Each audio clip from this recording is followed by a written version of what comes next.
What's up, ladies and sinners? Welcome to another Tuesday evening edition of the Sin City Sports Show presented by IE Sports Radio, your direct feed for all that is sports. I'm your host, Cale Henderson. You guys can get at us. Get at us on our Twitter forums at SinCity_IESR, at Cale_Henderson, where we talk all things Vegas sports. This is IE Vegas, and this is IE Sports Radio, your direct feed for all that is sports. Interesting show tonight. Las Vegas Lady Aces added a player to their arsenal. Later pick in the first round, but hey, yes, it's not quite as exciting as Caitlin Clark, but guess what? They were able to draft somebody to complement the two-time defending WNBA champions. Can't be upset about that, right? Can't be upset about picking, last, because that usually means you won it all. And most teams, they go years without winning a championship. The Raiders are a perfect example, right? Would you trade away everything you got to get at least one championship in a 10-year span? I think a lot of teams would. I think a lot of fans would, if they're smart. It's so hard to win a Super Bowl. It's so hard to win a championship in your respective league. It makes a ton of sense. Ton of sense to me. I could be wrong, but it makes a ton of sense to me. So, Lady Aces add to their arsenal. The Golden Knights are on a 2-game win streak. They have already clinched the playoffs. They are essentially a wild card guarantee right now. Actually, they are a wild card guarantee. What is going to be interesting, there are 2 games left. 2 games left. Can the Vegas Golden Knights muster up enough to get 2 straight wins and pull ahead of the Los Angeles Kings for the 3rd place finish in the Pacific Division? Which is crazy because at one point, I swear, we saw 4 teams that were on pace to be 100-point teams in the Pacific Division. Now, it's still possible. Still possible. Very possible. Golden Knights can win the last 2 games and finish with 100 points. And I predicted that a couple weeks ago. Right now, they're in a 2-game win streak. I think what's most important, man, is just keep an eye on what the Kings are doing. I also think that the Golden Knights should really take a look at their matchups. If they find one matchup to be more favorable than the other, then they should probably think about that. If you have to rest players and maybe just play the wild card, that's fine.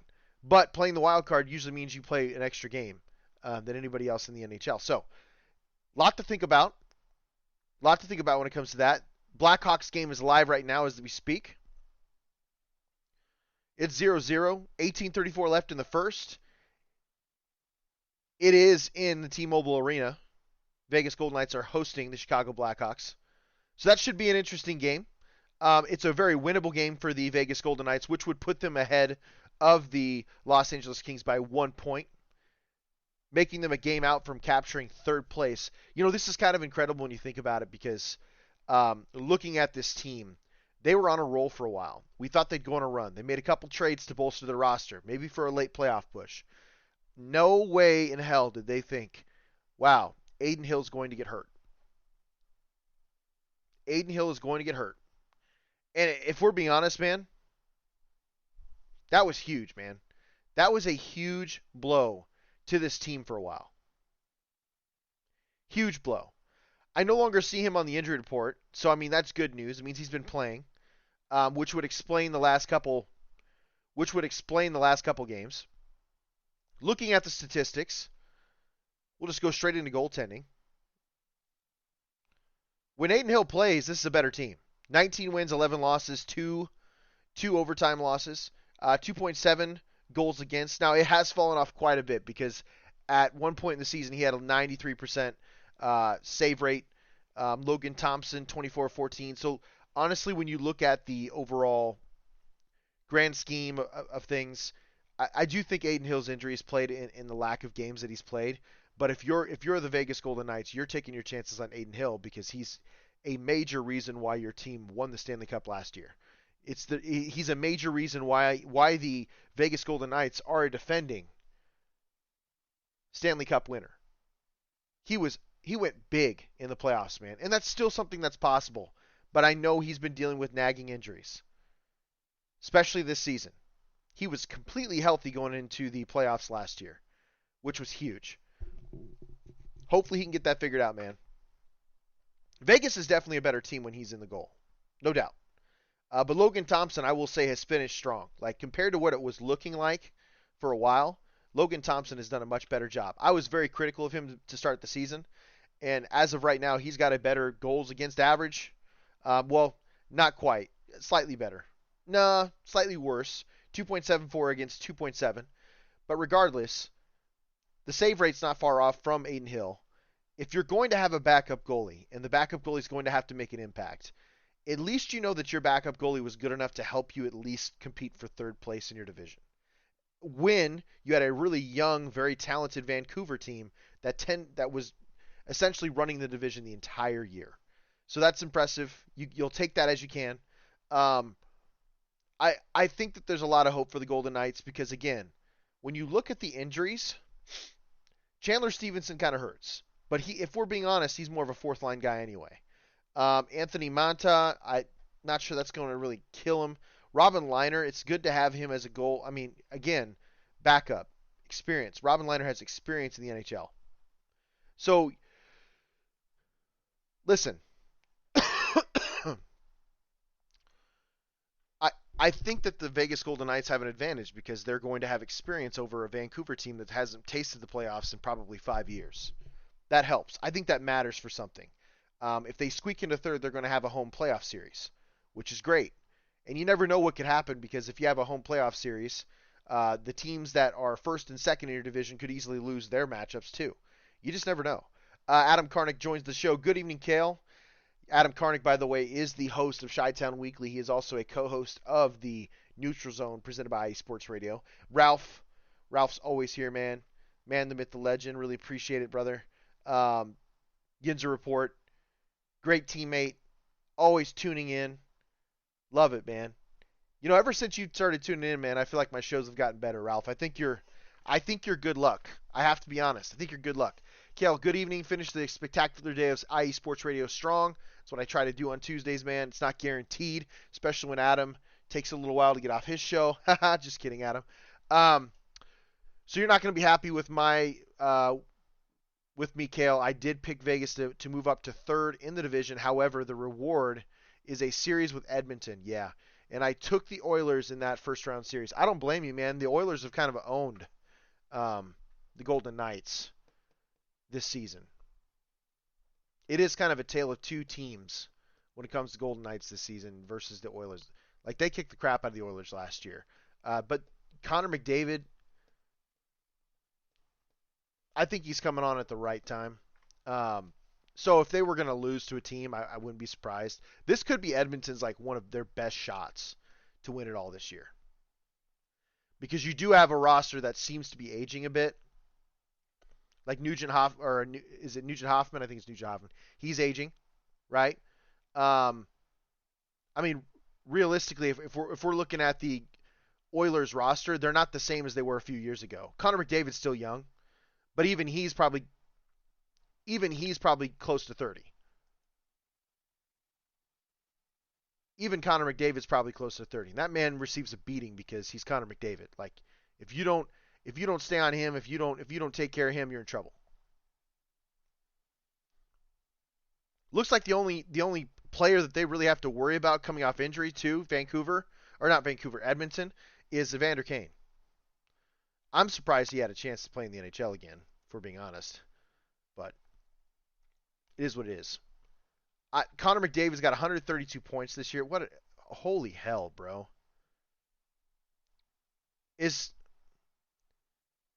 What's the chances he wins the NHL MVP? Is that the Conn Smythe?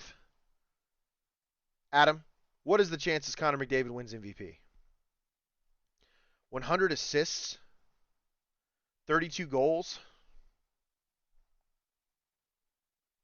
That's unbelievable, man. 132 points in a single season. Unbelievable. That's unbelievable, man. What? Then you had a goal scorer, Zach Hyman, literally a left wing, scored 54 goals this year for the Edmonton Oilers. And with all the pressure on Connor McDavid, I'm sure that makes things a lot easier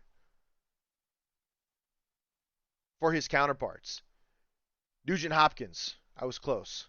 18 goals, 49 assists, 67 points total. I mean, this pretty incredible lineup. Corey Perry's been on this roster. What? He's trying to win another championship, man. Let's be honest. I'm sure he's given all kinds of advice. Adam Henrique's good to see him. I'm sure he was one of those that kind of played some limited time. Maybe he'll be one of those playoff bodies, third, fourth line. Man, I miss the days when Corey Perry was an absolute juggernaut, dude. He was unbelievable, man. 38 years old. Him and Ryan Getzlaf absolutely ran things in the Pacific Division for what, maybe 8 to 10 years. It was fun watching him play. It was a ton of fun watching him play. So far, I'm only seeing recent games he's played, couple games. Um, so yeah, I mean, I look at Edmonton's roster. They have some really unique veterans that could come in handy. I mean it, man. If there's a year for Edmonton to win, it's this year. It's this year. In my personal opinion, if a Canadian team is going to pull it off, it's got to be this year. It's got to be this year. I'd have a hard time. I don't know, man. I'd have a hard time thinking that this isn't the year that Connor McDavid and the boys pull it off. And it's crazy because Connor McDavid was getting a little heat. Now Connor McDavid is the great one. He's the new great one, right? So he's still an amazing player. But let's not forget, dude. He was the first overall pick in his draft year. The next one was the basically one of the top players for the Golden Knights, Jack Eichel, who's number 2 overall to Buffalo. He won a title before Connor McDavid. Let that sink in. As great as Connor McDavid is, 132 points. I can't stress that enough, dude. 132 points in a single season. That is incredible. Adam, while you're in here, man, who scored the most points this year? NHL. Just in general. Who scored the most points? Points leader. Or skating leader. Points. Kucherov. Well, that's not surprising. Kucherov's a beast. He's been a beast for years. McKinnon, 138. Connor McDavid, 132. That's incredible, dude. Goals. Austin Matthews was 69. Oh, my Lord.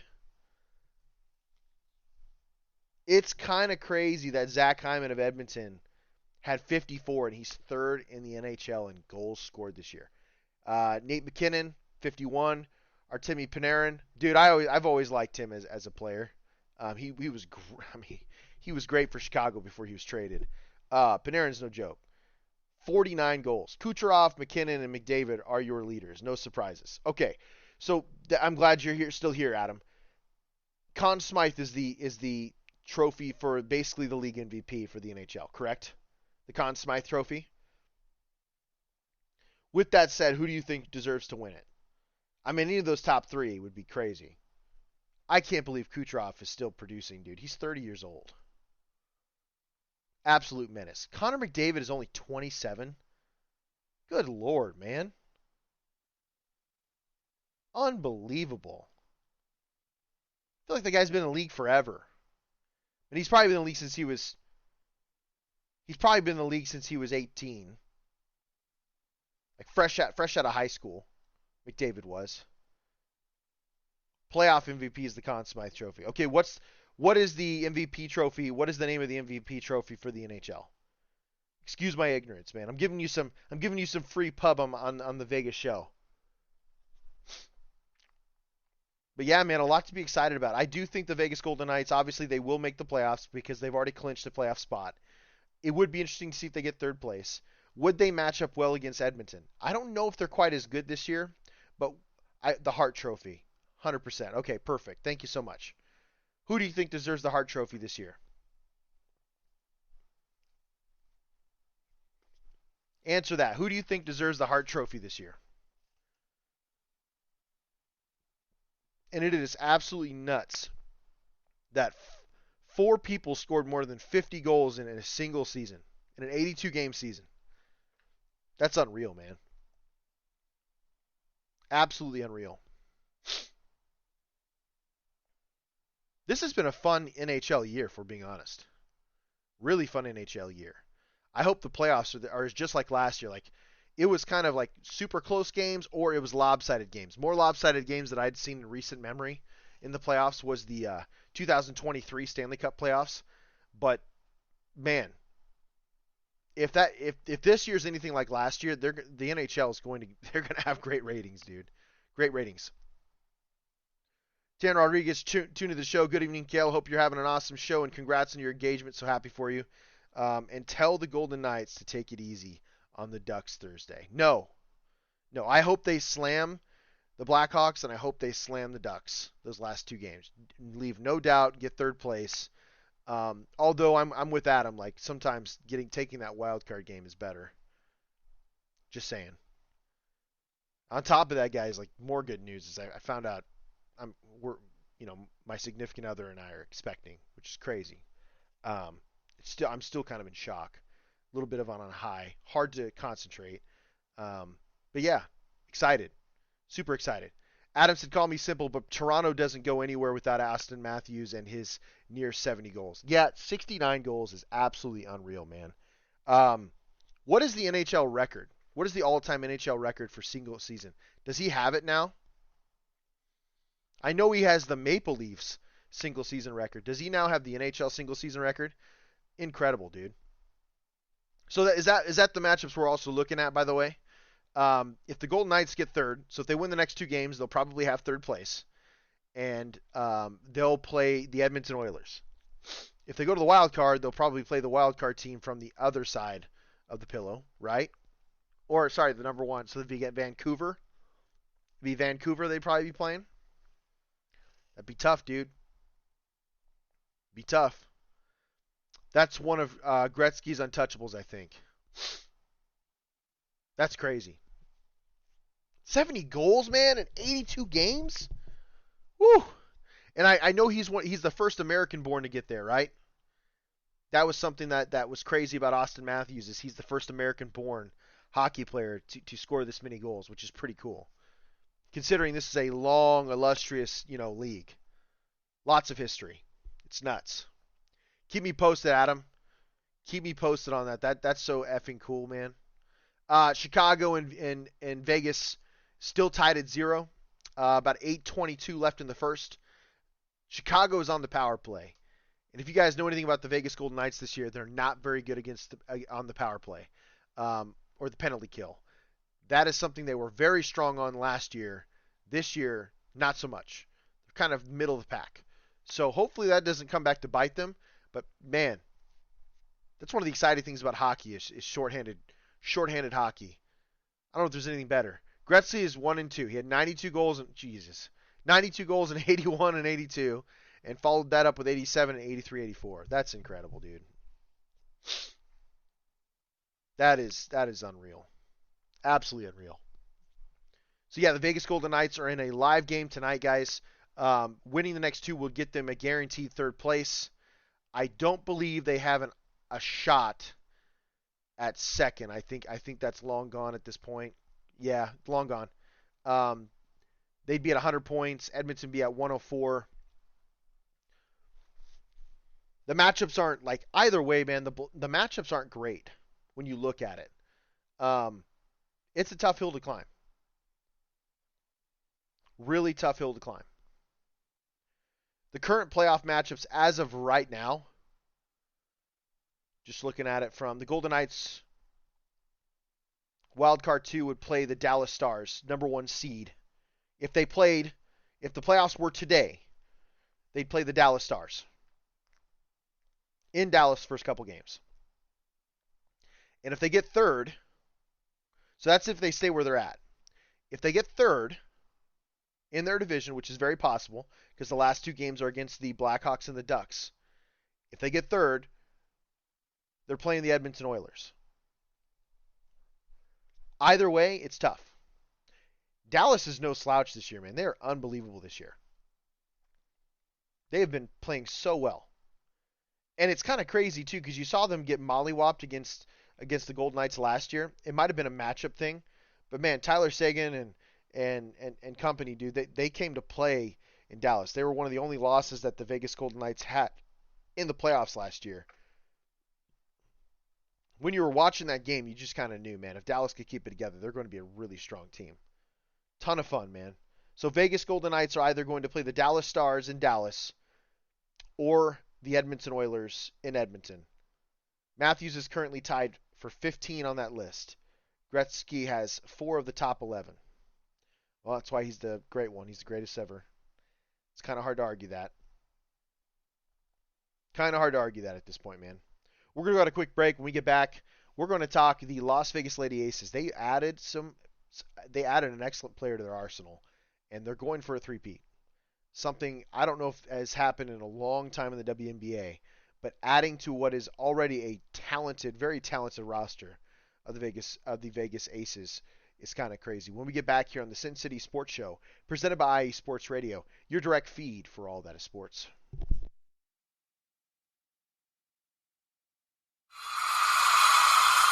Damn! Green team! Set! Hey!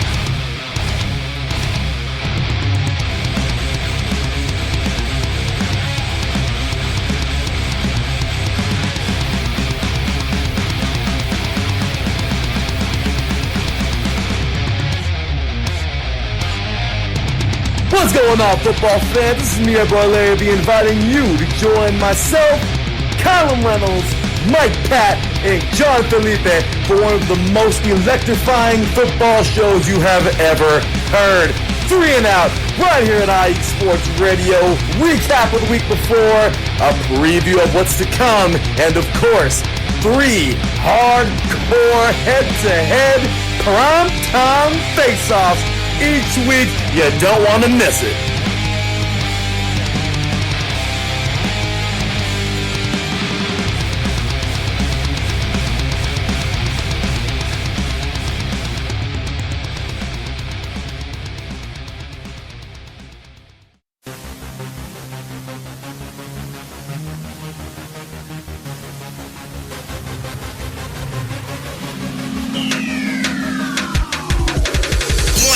Everybody, this is Darren Rodriguez.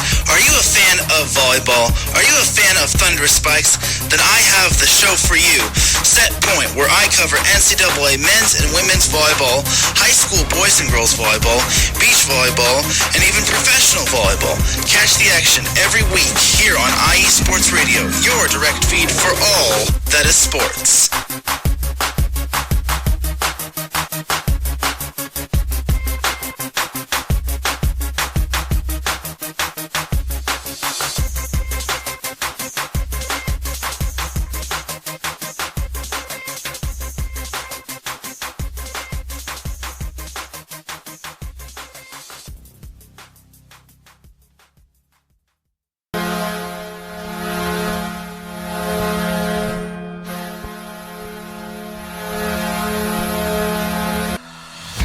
Hockey fans, I'm Adam Kernick.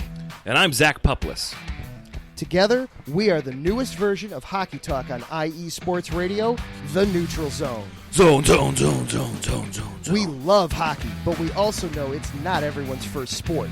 So we want to make this show as much for new fans as for the diehards. Whether you can name all the Swedes on the '08 Red Wings Stanley Cup team, or if you can't tell if Varlamov is a goalie or the latest trendy vodka, we're here to help. With facts, figures, and outrageous fans, we bring you all the hard-hitting hockey news you can handle, while still keeping it fun and on the rails. Well, mostly. So tune in every week as we go around the hockey world, from college to Canada, the minors and the majors, and everywhere in between. So bring your cellies. And your one-timers. You wicked wristas. And be sure to protect your 5-hole. Catch the Neutral Zone every week on IE Sports Radio, your direct feed for all that is sports. We promise not to pick on the Arizona Coyotes every episode.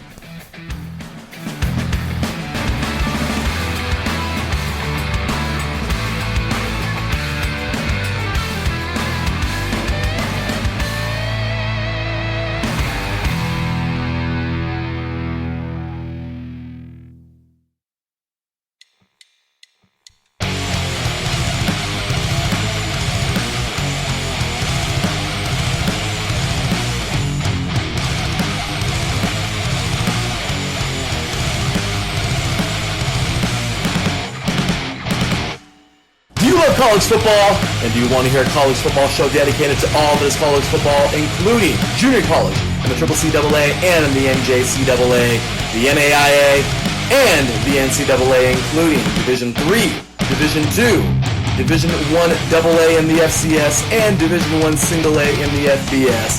Well then look no further. Join myself, Larry B., and my colleagues, Mr. H-Town Blake Henley, and Mr. Christian Espinoza each week during the college football season for the latest in college football on 3 and Out College Edition right here on IE Sports Radio, your direct feed for all that is sports.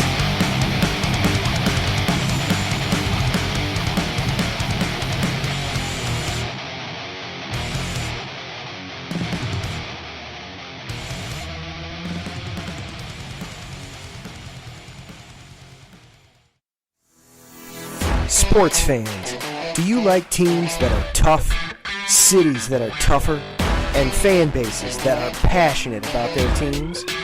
How about teams that are historic and stadiums that are iconic? Then you belong in Chicago, and you need to check out Chi-Town Weekly. Join me, Adam Kernan, every week as we keep up with all things Chicago sports. Bears, Bulls, Blackhawks, Cubs, White Sox. We'll cover them all, plus more. The Windy City is always buzzing, and we'll keep you up on all the big games and major stories. So tune in to Chi-Town Weekly every week right here on IE Sports Radio, your direct feed for all that is sports.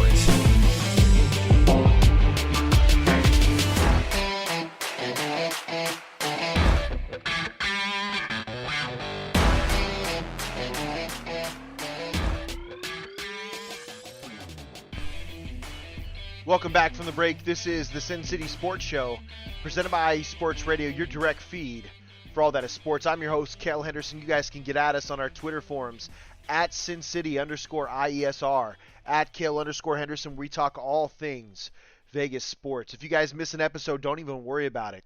Why? Because we're on every major platform: Apple, Spotify, iHeartRadio, Google Podcasts, Amazon Music, YouTube. You can go to our personal page at iesportsradio.com, the website. Check out Sin City Sports. Like, follow, help the algorithms, guys. We're actually currently, I've been talking with Larry B., the man, the myth, the legend himself, about StreamYard and adding maybe a whiteboard forum to it, because I don't know if anybody else at IE Sports Radio does that. I'm kind of uniquely qualified to do it because I am a coach. I eat, sleep, live, and breathe football. So I'd be happy to give you guys insight on what goes on a week-to-week basis with the Las Vegas Raiders come that time of year. And, I mean, why not UNLV? I mean, imagine we have an episode and half hour of that is 15 minutes of it is whiteboard for both teams and how I think the games went for that weekend. I think that'd be a ton of fun for a half-hour segment of the show. Shout out to our sponsor, Planet Jerky Premium Beef Jerky. Planet Jerky is the official jerky of the 2022 California League champion, Lake Elsinore Storm Single A affiliate of the San Diego Padres. This all brisket beef jerky has gluten-free options, contains no MSG, no sodium nitrate, low in sugar, and high in protein. Planet Jerky, the jerky that's on a whole other planet. Instagram at Planet Jerky. You guys could also shout out to our platform, IE Sports Radio. For the last 9 years, IE Sports Radio has brought you amazing content ranging from interviewing legendary athletes, coaches, and other authorized media personnel to building tailor-made shows dedicated to all major sports cities around the country. Make sure to follow us at IE Sports Radio on Twitter, Instagram, Facebook, and TikTok to keep up with the latest in sports with our shows. Also, check out our daily website, updated website, iesportsradio.com for sports news, the IE Sports Radio blog, our Hall of Fame Fans of the Month, pages dedicated to each podcast, our IE Sports Radio community forum, and stop by the shop and check out our merch. Thank you for making IE Sports Radio your direct feed for all that is sports. And if you guys have special occasions under your belt or coming up, Seal the Deal Wax Seals by Cecilia B. You just finished your very own wedding or baby shower invitations and you're looking for that extra special touch. Maybe you just wrote a letter to a relative or friend and you want to add to their smile when they receive it. Then seal the deal with Cecilia's handmade sealing wax stamps for your invitations, letters, and gifts. You bring the deal, we'll seal the deal. If you guys want to take a look at their products, they're very cool. Go to Instagram at sealthedeal_wax stamps. Facebook page is Seal the Deal Wax Seals. Cecilia's awesome. Go give her some love. Go check out her products. Buy a few things. See what happens, man. See what happens. It might look great. It might look great on your invitations, on your baby shower invitations, your wedding invitations, your thank yous. I'm sure they could do it for thank you letters as well. Give them a shout. Las Vegas Lady Aces added to their arsenal. According to ESPN.com, they received a letter B for their draft grade, which is kind of incredible because they didn't have first-round pick. Not one first-round pick. They did have 2 picks in the second at 16 and 18, right? Couple picks in the fourth or in the third and fourth, or 1 pick in the third and fourth. Elizabeth Kitley and Jackson, a pair of 6'6" players. So they're likely 4s and 5s. One is recovering from a knee injury, but hey, they're both very good. From USC, transferred to Jackson State. 6'6" is hard to replace, man. 6'6" is hard to find in the WNBA. That's a good thing to add. It's going to be great for Aja Wilson and company to have those big ladies there getting the boards. The thing that the Lady Aces have done so well the last few years is their offensive boards, man. Their ability to create second chances in an offensive possession, and adding 2 tall, physical 6'6" presence from a female perspective to rebound those boards, whether it's offense or defense, and give the Lady Aces extra possessions is great. A B grade isn't too bad. What's crazy to me is their first pick, Daisha Fair, out of Syracuse, is 5'5". Now, for a female, that's not bad. I would say that's around average, right, for a female. I think she's a freak athlete. For women's, she's a freak athlete. The thing is, man, it's basketball. So I would say your average woman's what, 5'9", 5'10" in the WNBA? So that'll be interesting to see what they do with that. She'll probably be utility. I'm guessing a point guard, shooting guard, rotational shooting guard from time to time. But a lot of athleticism, man. Very explosive, 5'5". And you don't get drafted in the WNBA at that height if you're not an explosive player, if you're not a really, really talented athlete. So that should be interesting to watch. Kate Martin out of Iowa, so shooting guard, supported Caitlin Clark. She was part of that national championship team, or runner-up team, sorry. Part of that runner-up team. I'm sure Caitlin Clark pulled a lot of attention away from her. And I'm sure Martin's an excellent player, otherwise she would have been drafted. You just don't get drafted if you're not an excellent player. It'll be interesting to see how she adjusts. She's kind of coming to the similar situation in Las Vegas because she doesn't have to be the person. She could be a support player like she was for Caitlin Clark at Iowa. But you have a player that has experience, has winning experience. She's a shooting guard, excellent shot. She averaged better than 30% from 3 in college. And that goes well for a Lady Aces team that is big on the boards, man. They're big on doing that. The nice thing is she's not going to have to do everything at all. Like you have Aja Wilson, Kelsey Plum, Jackie Young, Chelsea Gray. They're all still there. That's a great big 3 for the WNBA. They have 4 people that could start essentially anywhere in the WNBA. Somehow the Lady Aces were able to keep that together. Huge reason why they were able to go back to back. So now you're smart because you're adding depth and complementary pieces for a Lady Aces team that's already deep.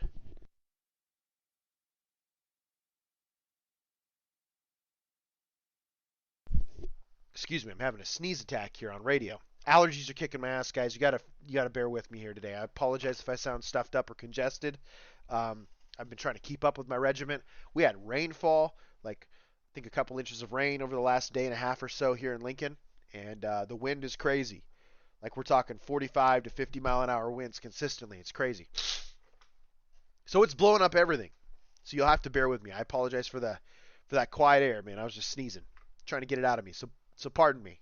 Yeah, so you have a big four that is very good. It's accomplished. There's a huge reason why they've won 2 straight. These 4 complementary pieces are great. They don't have to come in and do anything right away. That's the beautiful thing of it. They don't have to come in and do anything right away. They just need to be support players. They need to learn. They need to develop.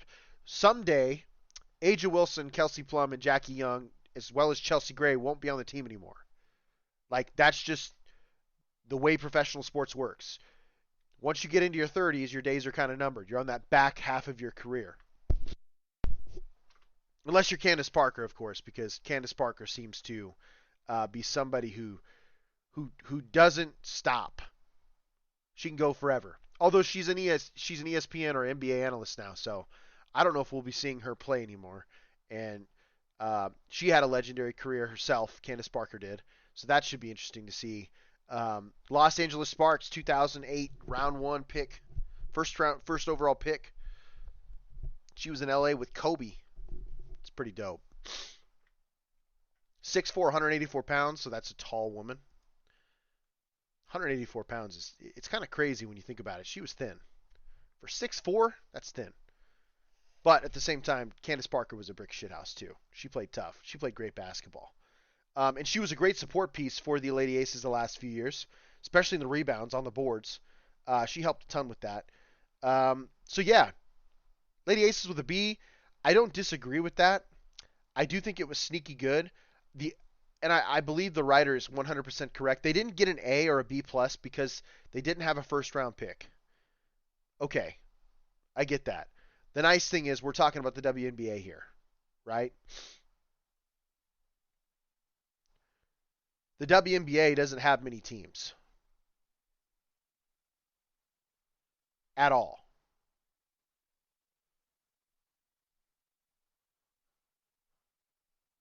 They have 12 teams. So when you look at that, you essentially had 3 picks in the second and 1 in the third.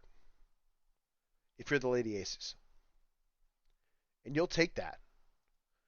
The draft seemed like it was pretty fun. Caitlin Clark, being 6 foot out of Iowa, absolutely killed it. She's a kind of a phenom right now, man. She's so polarizing. I think she's an excellent player.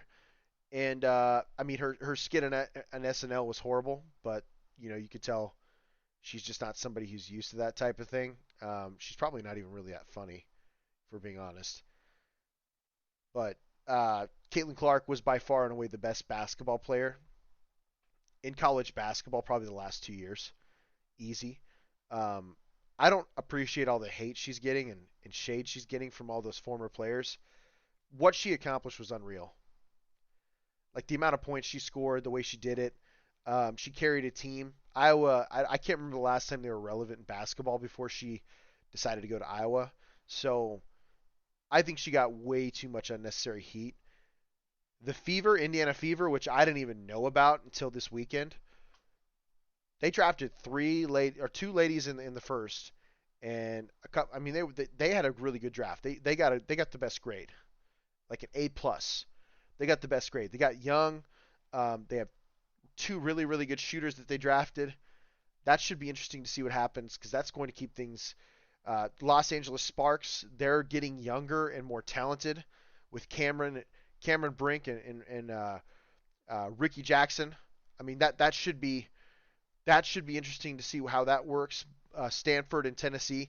The nice thing is what you're seeing is a lot of these ladies, man, they're coming from those blue blood programs in the women's college basketball. So that should be very interesting to see how that keeps up moving forward.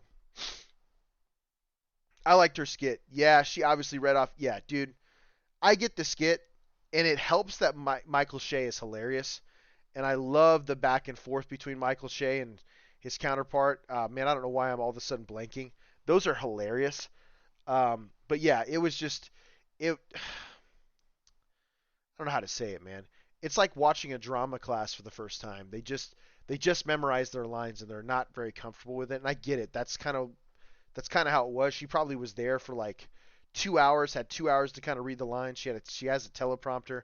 I just didn't find it to be organic, and it wouldn't shock me at all. She's just not funny. It's obvious she's not well liked, and a lot of it's for stupid reasons. But when you're great, People tend to just don't like you.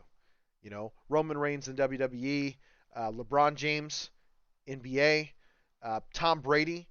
For whatever reason, he wasn't liked for a couple decades, but now that he's retired, he's probably one of the more revered and beloved guys ever. They're like, man, we hated him those 20 years, but he's actually a really good dude. I don't think anybody hates Patrick Mahomes, if we're being honest. Like, that dude's just a great guy, and he's an amazing athlete. Like, you give props to him. It sucks that he's a Chief, but I don't think anybody hates Patrick Mahomes. That's kind of crazy when you think about it. He just does everything the right way. You almost feel for him a little bit. Like, not because he makes $40 million plus a year, but because he's got a crazy-ass wife and his brother's unhinged. Yeah. The recent stuff with his dad, I don't know, man. The guy has things falling around him, and he's still just an amazing human being. So that's just another example. But Caitlin Clark, I think, gets a ton of unnecessary hate. Is it overplayed? Yes. But you know what? I don't know if women's basketball has been relevant this relevant ever. Seriously, like, she was getting offers from Ice Cube to play in this league. And she would have made a hell of a lot more money doing that than what she's going to make for the Indiana Fever. Like, 4 years, $398,000? Come on, dude. I'm not trying to brag, but I'm in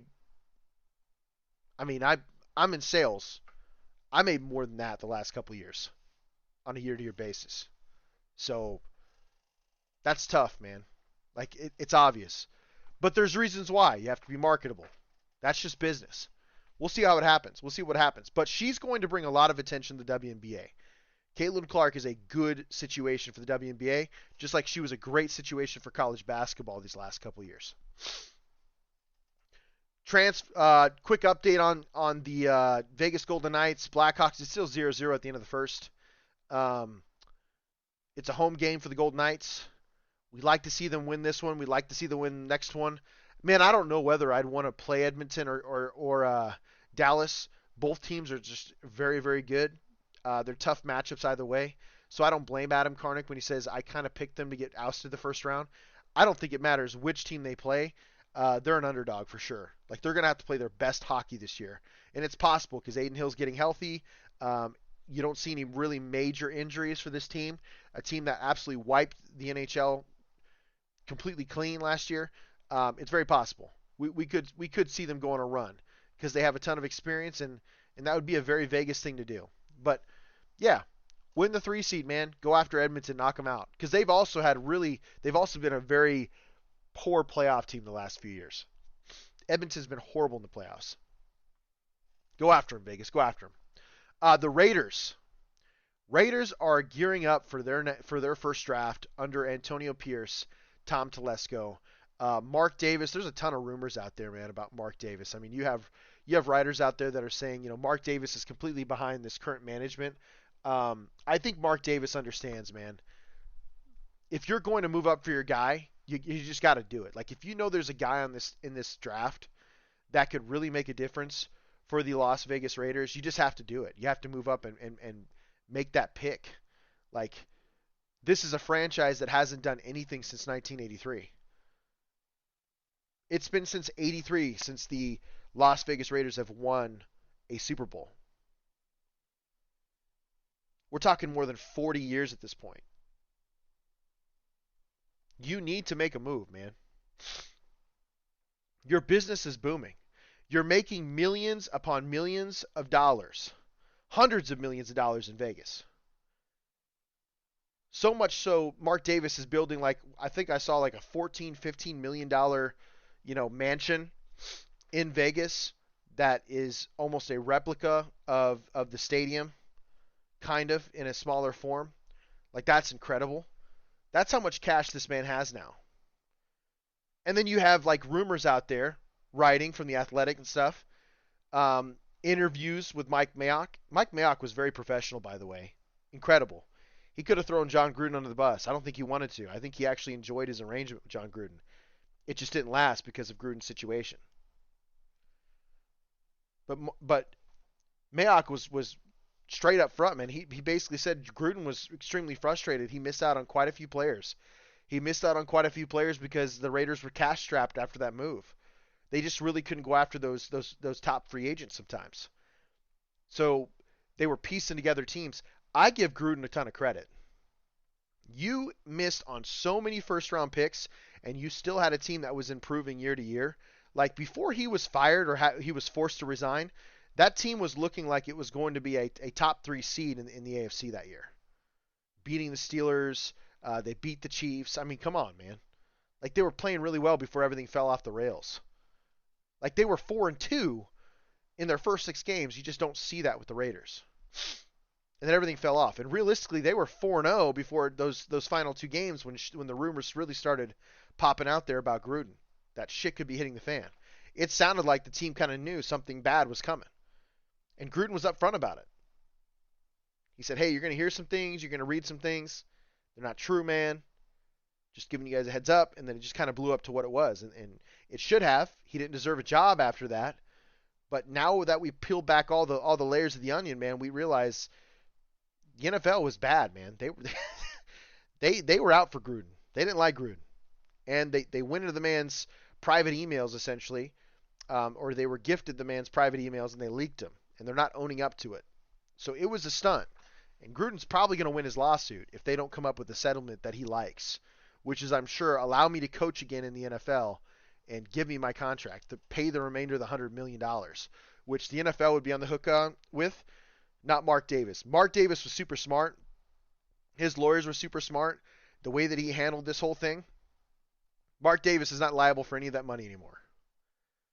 The way he did it was perfect. He didn't fire him. His lawyer told John Gruden, if you resign, you might have a chance to go after this money still. Under the pretenses that he was forced to resign by the NFL, not Mark Davis. Because Mark Davis made it clear he wanted to keep Gruden. They're friends. They have a great relationship. Adam Karnick chimes in and says, any chance the Raiders go Bo Nix in round 1? I don't know, man. I don't know. It sounds like Tom Telesco really likes Bo Nix. But there's, for whatever reason, there's comparisons between Bo Nix and Justin Herbert, and that's asinine, dude. It's ridiculous. They should not be in the same playing field. Bo Nix has a great completion percentage. I don't think he has as big of an arm as the top 5 quarterbacks by any means. It's why he's kind of on the outside looking in. If the Raiders are going to go quarterback in round 1, I think it's Penix. Like if the Raiders really want to upgrade their quarterback position and they're sitting at 13, it would not surprise me if Michael Penix is the choice. He's got the strongest arm. He's got a whip. He's got the strongest arm in this draft. He hasn't been injured the last 2 years. He's coming to a situation where you have an established offensive line, at least the left side. They did go out and sign Cody Whitehair, so he'll probably play right guard. He'll be instituted right guard. Thayer Mumford is battling for the right tackle position. You can still fill that right tackle position. I'm being real with you guys, man. I think if the Raiders are going to make a move for a quarterback, it needs to happen. Now, I've also been on record saying if they only like, so let's say they really love two prospects in this draft at a quarterback. They love them. Like they're willing to move heaven and earth to try and make it happen. But at times, like when your top 3 teams really need quarterbacks, they're probably going to say no to almost any deal that you put in front of them, no matter the amount of compensation you put in front of them. Like you may overcompensate to move up, and that team might still say no because they know that they need to make that pick. That's fine. I can live with that. And I think that's what will probably end up happening, because if the Raiders don't move up from 13 to like 3 or 4, or at least compete for it, and they don't overvalue the situation, some team is going to absolutely outbid them. And I think that's where all these rumors are coming in about Mark Davis. Like he understands what needs to happen. If you're going to go get that rookie quarterback, this is the year to do it. Get it done. This is a deep quarterback draft. Penix would be a great fit. I think Nix would be a pretty good fit too, especially as play action heavy as we are. He's very accurate. He knows how to read defenses, especially against pressure. He had the best grade against pressure, according to PFF. So I like Bo Nix. I wouldn't take him in the first round. I would wait to the second. I don't know if he'd get that far. I don't know if he'd dip that far, but there's a possibility. Like, imagine the Raiders trade back, which would be my. If you can't get one of the guys, two guys that you love, which I know would be Jaden Daniels or Drake May, right? Jaden Daniels or Drake May. If you can't get one of those two guys, I think you trade back from 13, amass some more picks, continue to build a deep roster. That is what the Raiders are missing right now. They're missing a certified quarterback and depth. But once they get that shored up, this is a very good football team. This is a contender. So we'll see what happens on that front. And you're competing against the Kansas City team that has the best defense we've seen in the last 10 years, by far. A Los Angeles Chargers team that's going to be growing. They may not be amazing this year. I think they'll flirt with 500 because it's Jim Harbaugh. But they're going to rebuild really quickly. I think the Denver Broncos are going to rebuild. Sean Payton's no joke, man. I get that he's getting some flack with the Russ situation and stuff, but like Sean Payton's going to build a bully there. The trenches are going to be really heavy, athletic, physical. Sooner or later, they're going to find their guy at quarterback. It could be this year, man. Like if I'm the Denver Broncos, knowing the situation you're at quarterback, I think you trade up to get your guy. So if I'm the Denver Broncos and you have the ability to trade ahead of Minnesota to get J.J. McCarthy, I think you do it. But Penix, I will say this, Penix to Denver is really intriguing too. Because Penix has a live arm, he's great at throwing the ball short. What does Sean Payton specialize in? The West Coast, stretching the field. I don't know, man. There's a lot of options. When you say, is there a chance Bo Nix gets drafted in round 1? Yes, but I think it's a small chance. I'm leaning more towards the Raiders either get Jaden Daniels, Michael Penix, or they draft best available. That's kind of where I'm at right now at 13. And they won't get Jaden Daniels at 13. They'll have to trade into the top 3 or top 4 to get him. For sure. Patriots have a ton of needs, man. Like out of any of those teams, the Patriots and the Cardinals have a ton of needs. Out of any of those teams, those are the teams that are going to trade out of that position, by far. But we know quarterback's the biggest position in need for the Raiders. If we're being honest, like they need to find their guy for the foreseeable future. If that means giving away a couple first-round picks, I think you do it because you already have a pretty deep roster. Adding a quarterback and then building through the draft in years to come, on that rookie quarterback deal, I think is great for the Raiders. So if you're going to do it, do it. But if you don't absolutely love the guy, then stand pat and try and trade back. Take best available or try and trade back. It's that simple. So Raiders is the number one need, the quarterback position is the number one need for the Raiders. I think the right tackle is an absolute dire need. If you don't think Thayer Mumford is the guy, you need to draft a dude. You need to draft a big physical mauler that fits this offense because it's very much a C-gap, ground and pound power offense under Luke Getsy. You have to get one of your guys. Your left side's great. You know, Colton Miller is the top 5 left tackle in this league. Dylan Parham is improving year after year. I think he was one of the top left guards, like top 10 left guard. You have a top 10 center. Right guard, you picked up Cody Whitehair, who has a lot of experience, and he had 2 of his better years grade-wise under Luke Getsy at right guard, or at guard in general. So you need to really think about how are you going to address your right tackle position. And I think you need to either get your guy or bring in some serious competition to push Thayer, because Thayer has all the tools. I think they want Thayer to be the starter. I think he's proven he's got the size, the power, all that jazz. He just really needs to take it, man. If he's going to take it, it needs to happen. Otherwise, Fuaga's great out of Oregon State. There's quite a few options in that. Mims out of Georgia. If you can trade back a few spots, gain a couple, maybe a second or a third round pick. It'd be more like a fifth and a third and a fifth if you only traded back a few spots. You can get that Mims kid out of Georgia. It's really hard to find guys that big, that athletic, that with the ability to move like that. You just don't find those guys. I don't know, man. It's tough to say. They're white buffaloes, man. You just never see them. Great white buffaloes. You just never see them. So if I were the Raiders, I wouldn't be afraid to go Mims. If those guys just aren't on their radar for whatever reason, like if you're comfortable with Thayer Mumford, then you probably need to get the best player available. And if Terrion Arnold's there, if Byron Murphy's there out of Texas, defensive tackle out of Texas, Terrion Arnold is the freaky athletic corner out of Alabama who's got a ton of upside. Nick Saban loved him, raved about him, said he's very smart, high football IQ. Byron Murphy was absolutely dominant in Texas. I think he made Tavondre Sweat look really good, but they were really an elite duo in the middle. That would just bolster your defensive line, a defensive line that's already very good. That's best available to me, or tackle. Like, figure out your tackle. The kid at the Oceano out of Penn State, right tackle out of Penn State, be an absolute stud for your team. I wouldn't say no to him either. There's just a lot of options for the Raiders. They don't have to just, if they don't love the quarterback that they know that they can get, if they don't love a specific quarterback, stand pat, take best player available, or trade back and gain more assets. But you're still going to add crucial and unreal value to your roster by drafting best available in each round if you were to trade back. Even if it means getting another receiver, I don't care. Devontae Adams isn't going to be with the Raiders forever. So if you got a Ricky Pearsall out of Florida in the second, that'd be a great get, man.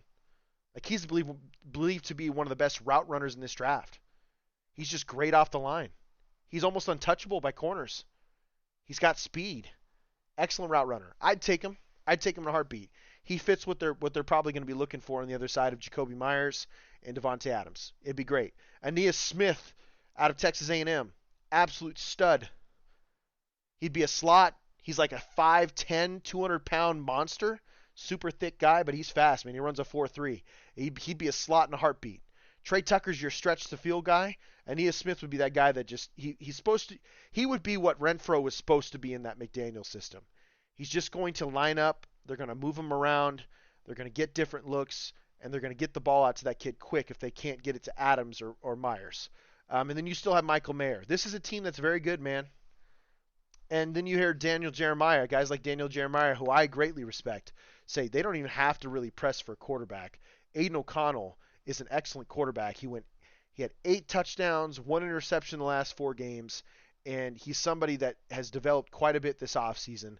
The Raiders are very excited about him, and they know, and they've already said on like in press conferences, it's on paper through reports.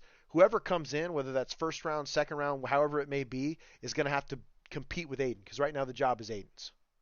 The kid from Florida, the wide receiver that had a pre-draft visit with the Pits, yes, Ricky Pearsall, dude, the guy is electric off the line of scrimmage.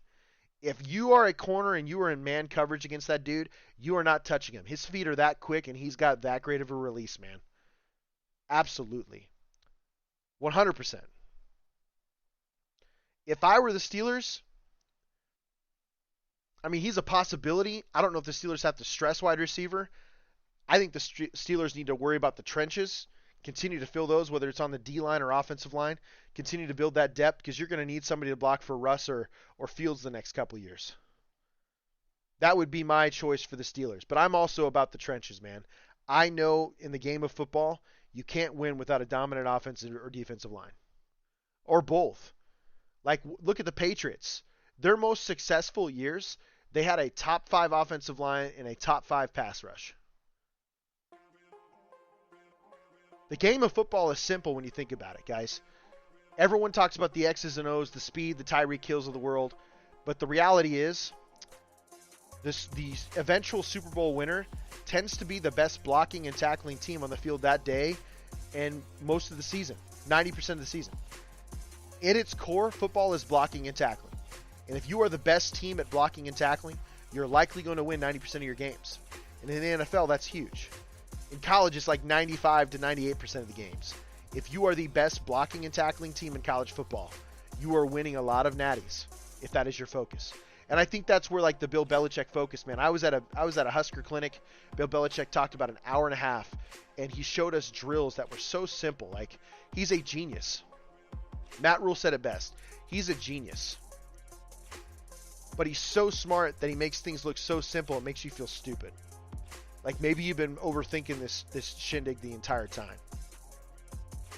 Like, your drill should be built around pursuit of the football, fundamental tackling, running the football, fundamental blocks. I'm telling you, man. Ralph says, yeah, Kale, agree on that. Pitts, I think the first round is going to be, yeah. Dude, that'd be nuts. You know, pairing him with Jones would be absolutely nuts. You'd have bookends for years to come. An extremely physical, athletic offensive line. That would be my choice too, man. Like, you have Russ, you have Fields. There's a possibility if Russ doesn't have a great year, and I actually think he'll have a pretty good year. Dude went 26-8 last year. If the Steelers had that last year, you're looking at a deep playoff run probably, as good as that defense was. But looking at the Steelers, if Russ does anything near that, like if he goes like 32-8 or 32-6 this year, and you can keep him clean, they'll probably extend him. But if you know, Fields has to be the guy, you still have a better offensive line than what he had at the Bears. And you have better weapons and a better defense. I just think you're setting up for better success if you focus on the trenches. If I'm the Steelers, I'm worried about the front seven. I'm worried about, you know, adding depth to those trenches. That way you're good for years to come, no matter who's at quarterback or running back. Like, it's just a proven process, man.